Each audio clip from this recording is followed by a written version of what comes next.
Hi, I'm Connie Mississippi, and I was born in Greenwood, Mississippi, over 7 decades ago. Connie Mississippi is known for the powerful and graceful turned wood sculptures that position her among the important artists to emerge through the contemporary wood-turning movement. But her work has always been informed by deep streams of spiritual inquiry, giving a ballast of meaning to her abstract and semi-abstract forms. Mississippi began as a painter, and she's returned to painting, making images that embody more explicit forms and symbolism. This exhibit, Connie Mississippi, Circle of Time, is an unusual form of retrospective, bringing together for the first time examples of her notable wood-turned sculptures with paintings, newer sculptures, and original artist books that illuminate her more well-known work. Together, these works make a larger whole, unified by the artist's long-standing interests in dreams, nature, and spirituality. From about 4 years old, I was inclined to do artistic things. I have a BFA and an MFA from Pratt Institute in Brooklyn, New York. I lived in New York City for 10 years, and during that time I started painting. After graduating from Pratt, I started working on the Lower East Side doing hard-edge geometric paintings.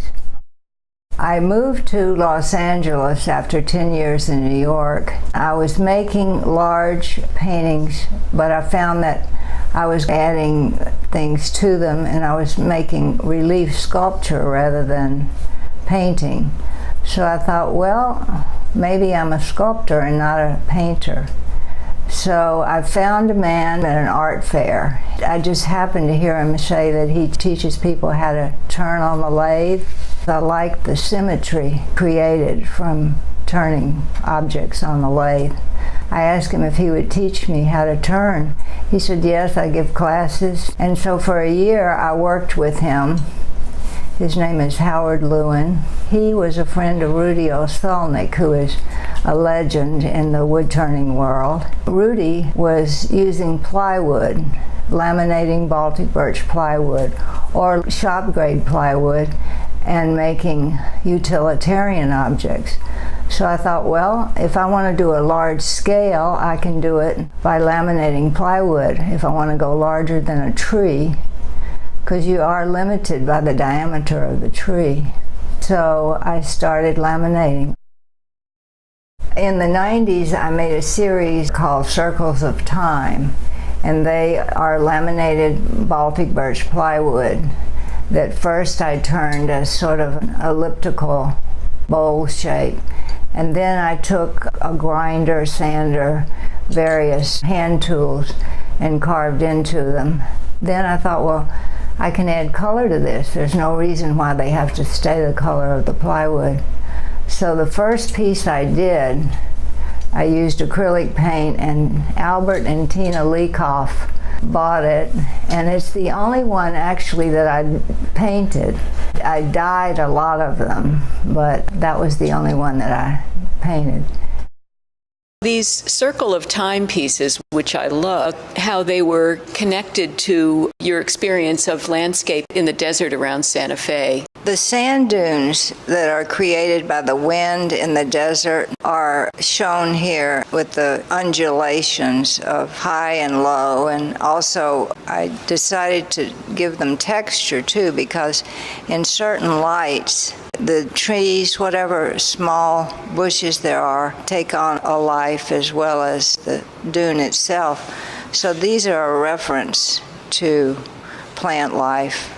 I've been trying to find my way into the title, which is also the title of this show, Circle of Time.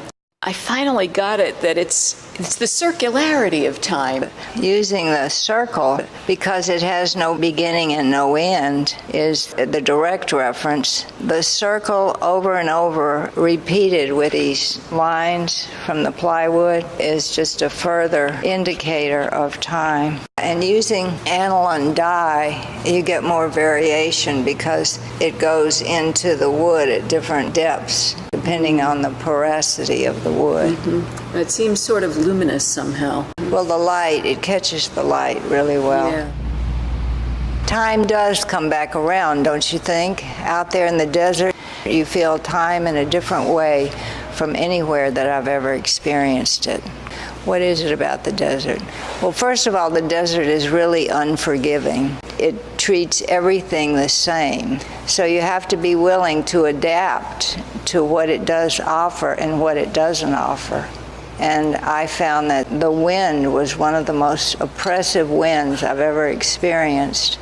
But at the same time, it's what created those beautiful sand dunes. We're next to your two twin pieces that are called Pythagoras, which I love. You were just saying it's been checking, which means there are these deep natural cracks that have developed in the wood. Well, nature does take its course. Originally, this was a large tree in an ash forest outside of Portland, Oregon. The trees all died, and so they've been sold off one by one. This tree was not totally dry on the inside, and the water pushes its way out. It makes these wonderful checks, and it enhances this piece quite a bit from the way I originally designed it. It's almost like it's still alive. What were you thinking when you called them Pythagoras? This was a commission for Bruce Kaiser for his garden, and Bruce was an engineer at DuPont. I thought, well, a mathematical reference would be good, so I made this Pythagoras. I think of Pythagoras as a monumental figure, and this is certainly a monumental piece. And it also reminds me a bit of Brancusi. Thank you for that. I feel honored to even be in the presence of Brancusi's name. Definitely always an influence in my work. So, Connie, this one I know is called The Black Hole. I see that the inside has like 3D ripples. The inside, if you can imagine a circle cut out on a piece of plywood, and then each one of these is a separate piece of plywood. They're all glued together, and the outside is the part that's turned on the lathe. And the black hole, of course, absorbs everything. I read that it absorbed time, and I thought, oh, how fantastic. So everything from the past, forever, is inside of a black hole. The sea chamber has a different quality to it. In the Southwest, you can walk in these deep ditches, and you can pull shells out of the side of the walls, because that was the seabed at one point. And so I would pull shells out, and I pulled out one that looked very much like the sea chamber. This is from Glenn Adamson's essay about Connie's work. Both the black hole and sea chamber play on the idea of the hollow vessel and imaginatively connect that common format to unexpected reference, one in deep space, the other in the deep sea. And so now we can add that they both reference deep time. Kabbalah is Jewish mysticism. It's a 13th century practice, continually in existence up until the present time. Connie's paintings are part of the expression of her longtime study of Kabbalah, and each one of those paintings is organized to show the principle of the four worlds. The four worlds in the Tree of Life, which is an essential element in Kabbalah, are the physical world, the psychological world, the spiritual world, and the divine world. And if you look at those paintings, they all are divided into four sections. And across the top is an elliptical shape that I used to see in the late afternoon out my window in Santa Fe, New Mexico. This cloud would come up every afternoon, more or less the same size, but different colors. And that, to me, was a sign of the divinity. So All of those paintings have that divine world at the top. I did a series of 10 paintings of the four worlds. Then you also had other symbols that you've created that appear in different ways in these paintings. The net here is called Indra's net, and Indra was a Hindu god. He had a kingdom, and over his kingdom he had spread this beautiful bejeweled net, and every time any aspect of that net was touched, any kind of movement affected all the other aspects. I think that's the way life is. What we're doing here right now is affecting all kinds of things all over the world, for better or worse, so it is an inspiration to want to be better and to do better. I love how you've taken from your study of different world religions things that resonated with you and kept them close. Yes. It's not just Hindu, it's not just Kabbalah. The X's are my representation of angels. In Kabbalah, they talk about how angels are sent down to protect each and every one of us, and they have a specific job to do, and when the job is completed, they return back to the divine. So angels are beings from the deity, and I actually feel like the angels are protecting me, and oftentimes I'll see somebody else who's being protected by the angel, but they don't know it. Do I get an angel? You definitely have an angel. Thank you, God bless you. You have one right up here on your shoulder, right here. This is a manifestation of my imagination as to what an angel would look like in the three-dimensional world.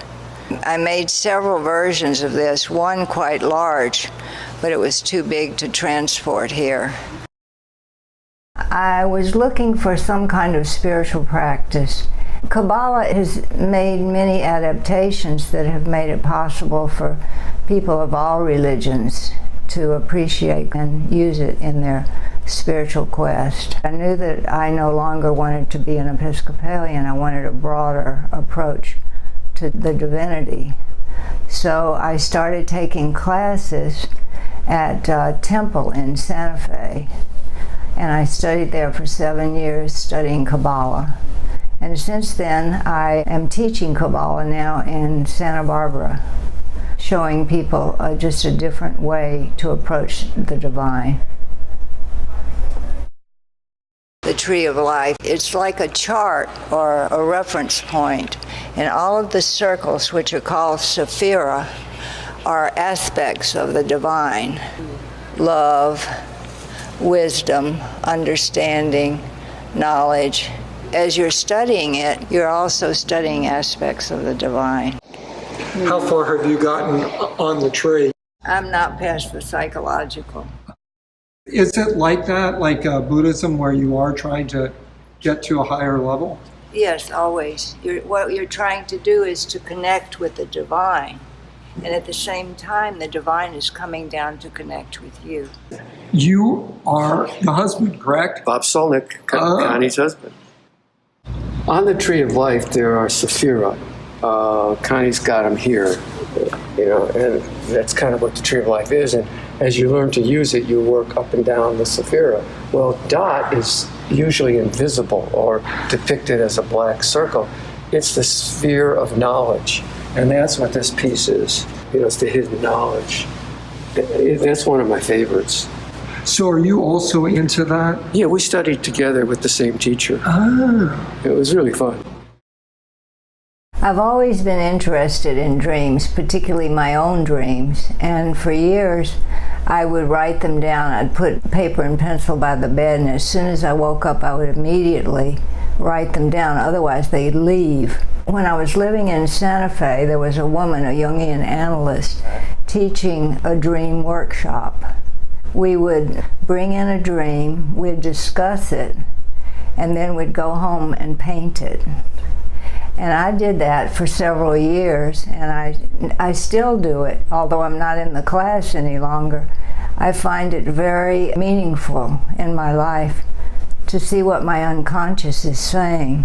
Do you interpret your own dreams? I do. And sometimes I'll discuss them with people or my therapist. As I learn more about the dream, I may enhance the painting. In fact, I had a beautiful dream this morning, just before I woke. I'm in a hotel. I get up, I get dressed, I go downstairs, and in front of the hotel is this beautiful, shiny, white Mustang convertible that was mine, and that's the dream. So I think it's also the show. Connie, an impertinent question. Just looking at you, I bet you were a high school cheerleader. Am I correct? You are correct. I bet you were much sought after by boys in your high school class. Am I correct? wasn't sought after by boys, but I was a high school cheerleader. What was that like, and did that affect you becoming an artist at all?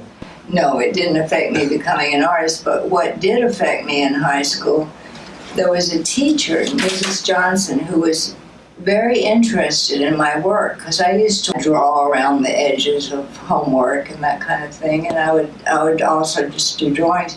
And she allowed me to come in her art class. So I had 2 hours of art class all through high school.